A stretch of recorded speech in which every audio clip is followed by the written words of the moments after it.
생활, 학술, 예술, 사회 전반의 모든 분야를 아우르는 중요한 내용들을 빠르게 정리할 수 있는 오늘의 캠퍼스 시간입니다.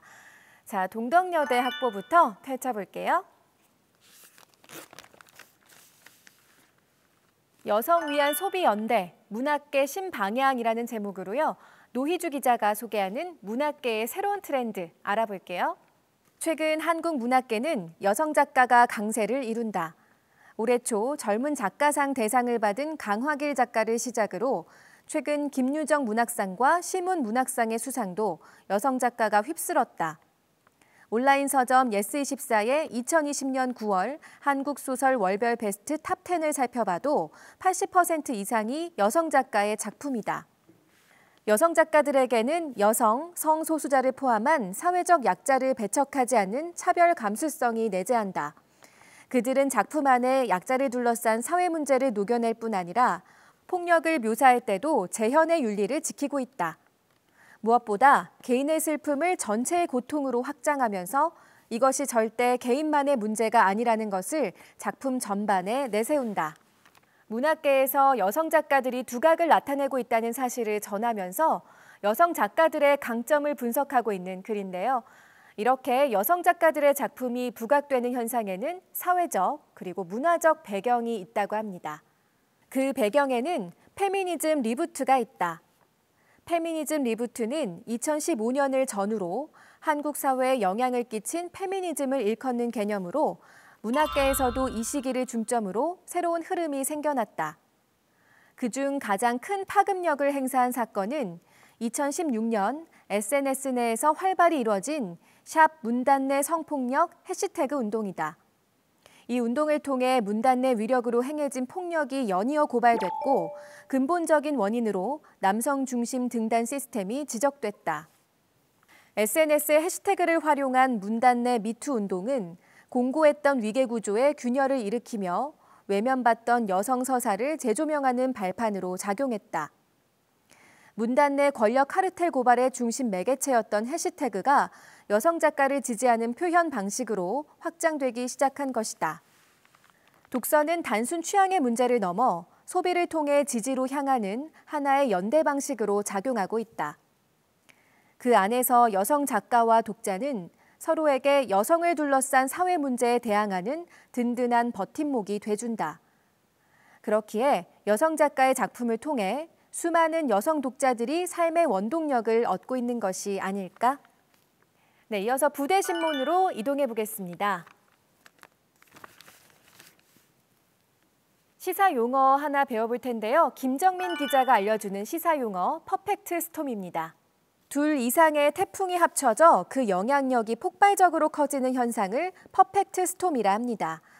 그런데 퍼펙트 스톰이라는 단어가 기상현상뿐만 아니라 경제, 사회적 현상에서도 사용되고 있다는 사실 혹시 알고 계셨나요? 태풍을 악재에 비유해 두 가지 이상의 악재가 동시에 발생해 영향력이 더욱 커지는 현상도 퍼펙트 스톰이라고 부릅니다. 우리나라에서 퍼펙트 스톰은 경제 현상을 설명할 때 주로 사용됩니다. 경제 분야에서 퍼펙트 스톰은 초대형 경제 위기를 뜻합니다. 지난 3월 전국경제인연합회 허창수 회장은 기자회견에서 실물 경제 위기와 금융 위기가 복합적으로 발생해 우리 경제가 퍼펙트 스톰의 한가운데 놓여 있다며 경제 분야에 대한 특단의 대책이 필요하다고 강조했습니다. 태풍 하나만으로도 피해가 어마어마한데 2개 이상이 합쳐진다면 어떤 일이 벌어질지 상상하기도 싫은데요. 이런 현상을 사회 경제 상황에 빗대서 표현하기도 합니다. 어떤 상황을 말하는지 읽어드릴게요. 미국 민주당 대선 후보인 조 바이든 전 부통령도 대선 후보 수락 연설에서 미국의 현 상황을 퍼펙트 스톰이라 표현했습니다. 그는 현재 전염병 대유행, 대공황 이후 최악의 경제 위기, 인종 정의의 요구, 기후변화 4대 위기로 인해 미국의 퍼펙트 스톰이 발생했다고 설명했습니다. 바이든 전 부통령의 이러한 비유는 우리나라의 현 상황과도 연관이 깊습니다. 우리나라도 현재 코로나19의 확산에 이상기후와 경제 침체가 겹치면서 퍼펙트 스톰 속에 놓여 있는데요. 앞으로 우리는 어떻게 퍼펙트 스톰을 헤쳐나갈 수 있을까요? 이번에는 단대신문으로 넘어가 보겠습니다. 권소영, 고혜주, 추원지 기자가 알아두면 좋을 경제 상식을 정리했는데요. 숫자와 그래프 속 긴장감 넘치는 주식시장이라는 제목으로 주식과 관련된 필수 정보들을 모았네요. 2017년의 비트코인 광풍 이후 최근 탈중앙화 프로젝트인 디파이 열풍이 돌고 있다. 디파이란 주식이나 대출 등 금융에 대한 서비스를 정부나 기업과 같은 중앙기관의 통제 없이 인터넷 연결만으로 사용 가능한 금융 서비스다. 이처럼 최근 금융 서비스는 접근이 쉽고 제한이 적어 나도 한 번이라는 마음으로 주식에 뛰어드는 학생들이 늘고 있다. 주식은 관심을 갖고 잘 활용하면 어렵지 않게 수익을 기대할 수 있지만 한편으로는 수익을 예측할 수 없어 원금 손실과 같은 위험을 지닌다. 그래서 주식에 대해서 꼭 알아야 할 기본 정보를 정리해서 실은 건데요. 먼저 주식의 정확한 의미와 개념부터 알아보도록 하죠. 주식이란 주식회사의 자본을 구성하는 단위를 말하며 대표적으로 보통주, 우선주, 우량주가 있다. 첫 번째로 보통주는 기업이 발행한 주식 중 기준이 되는 주식을 말한다. 보통주를 사면 의결권을 얻어 기업 경영 참여 권리를 갖게 된다. 반대로 우선주는 의결권이 없기에 경영 참여는 불가능하지만 배당권이나 자녀 재산을 우선적으로 분배받을 수 있다.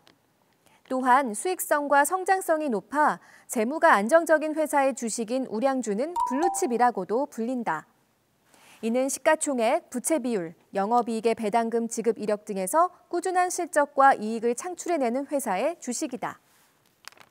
주식의 개념과 종류를 알아봤고요. 이어서 주식시장은 어떻게 나뉘는지 알아볼게요.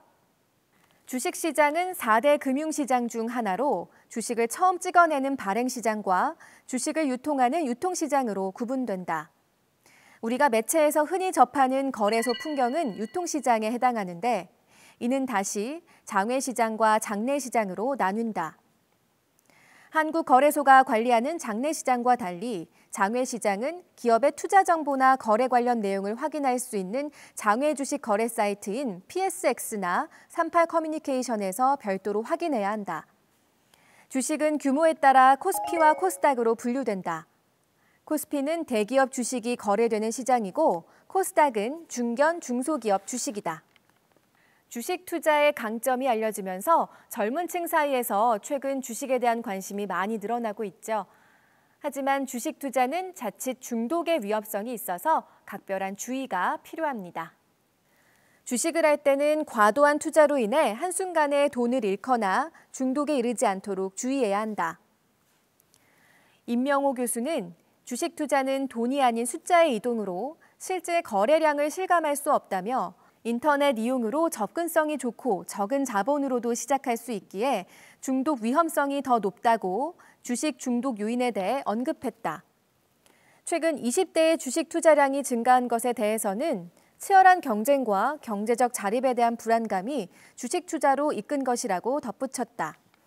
주식의 대가인 벤저민 그레이엄은 투자란 철저한 분석을 통해 원금을 안전하게 지키면서도 만족스러운 수익을 확보하는 것이라며 그렇지 않으면 투기다라고 말했다. 하지만 처음 주식 투자를 시작하면 도전할 때 가졌던 마음가짐과는 다르게 높은 수익률만 추종하는 것이 사람의 심리다. 하지만 시장의 불확실성이 확대되면서 국내 주식시장 변동성도 크게 증가했다.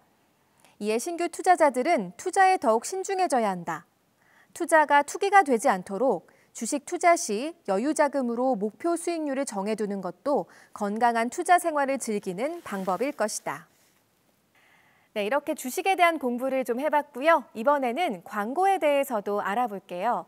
임성훈, 정찬우, 박아영 기자가 함께 정리한 기사, 뒷광고 논란으로 살펴보는 광고의 세계입니다.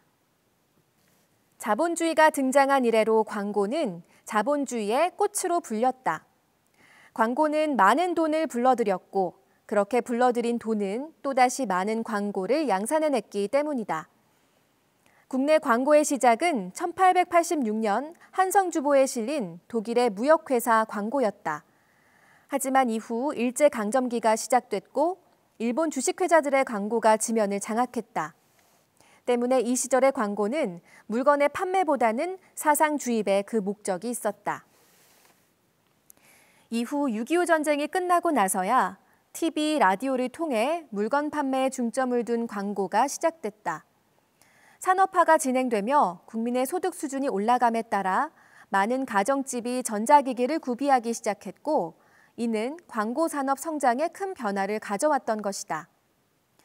70년대에는 제과업계, 80년대에는 화장품 업계, 90년대 이후로는 전자업계가 가장 많은 광고비를 지출했다.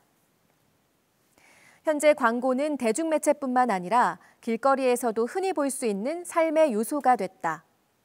광고의 특성상 자본이 유입되고 유입된 자본은 소비를 이끌어낸다.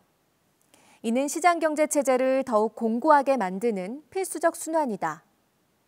문화체육관광부가 발표한 2019년 광고산업조사 결과에 따르면 현재 국내 광고산업 시장 규모는 약 17조 원에 달한다.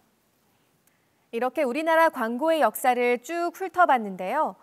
지금의 광고는 뉴미디어 시대를 맞아서 새로운 패러다임으로 변화하고 있다고 합니다. 우리가 알고 있듯이 대중매체보다는 소통매체를 통한 광고가 더 인기를 끌고 있죠. 그런데 이렇게 광고의 영역이 넓어지면서 부작용이 있다고 합니다. 광고의 범위가 넓어지고 영향력도 함께 커지면서 광고 시장의 경쟁은 갈수록 치열해졌다. 기업 및 광고 대행사는 자신의 광고에 더 많은 관심을 집중시키기 위해 더욱 자극적인 방법을 선택하게 됐고, 이러한 경향은 점차 심화했다. 그들은 인플루언서에게 뒷광고 방식으로 홍보할 것을 권하거나 허위 과장의 소비자 기만적인 마케팅을 하기도 한다. 이러한 광고에 지속해서 노출될 경우 소비자는 소비에 대한 합리적인 판단을 방해받거나 불필요한 소비를 일으킬 수 있다. 따라서 다양한 경로의 광고가 대중을 유혹하는 현 시점에서 우리는 그 문제점을 파악하고 검토해야 할 필요성이 높아지고 있는 것이다. 뉴욕 광고회사 BBDO의 전 회장인 톰 딜런은 광고를 자유의 증거이자 원인이라고 말했다.